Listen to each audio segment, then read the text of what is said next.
टिकी टिकी टपा पानी रे गड़ा होइछि सिंधु दिशु नाही सिना आखि को तार असंख्य बिंदु।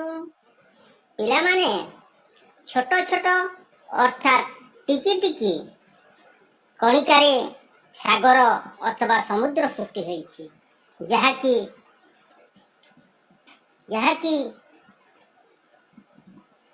आमको तार असंख्य छोट छोट बिंदु देखा जाए नहीं।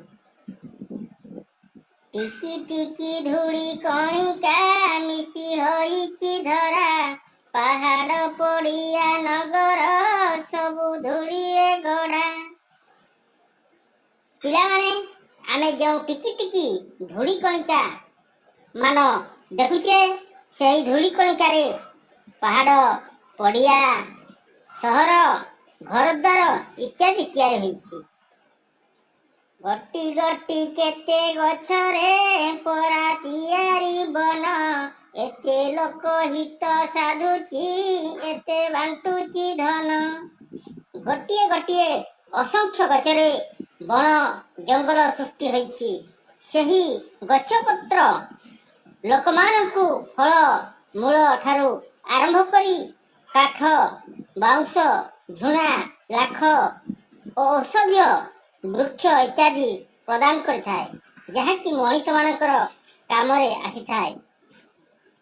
टिकी टिकी कटी तारका फुटी गगन नीति रातिर अंधार विनाशी तफा करंती कीति।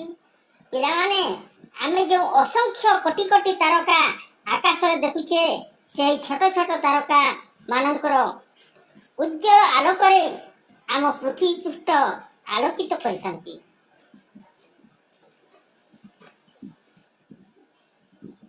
लबे लबे दया हृदय देई पारे जे नर से एका बोलाए जगते दयामय चर।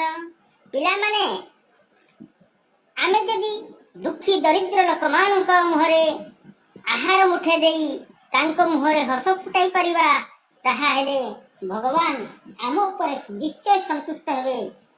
कथारे अछि मानव सेवा ही भगवान को सेवा। पदुपद कथा मधुर जेहु भाषई मुखे परकुआ पणा करी से बांधी पारई सुखे। पिला माने जदि मिठा मिठा कथा कही लोकमानकर मनकु जेणी परिबा तेबे जाई अन्य को निजर करी कथारे बांधी रखी परिबा। कथारे अछि मधुर विनय वचन कही तसिब जन मन। टिकी टिकी कार्य सुगति जेबे देखाई पार तेबे सिना मर्ते पिलाए जन्म करिब सार। पिला माने तुमे माने जदि छोट छोट भल काम करी लोकमानकर तथा समाजर उन्नति पई काम करिबा तेबे जाई ए पृथ्वी पृष्ठरे जन्म होई जीवन सार्थक होला बोली आमे जानिबा।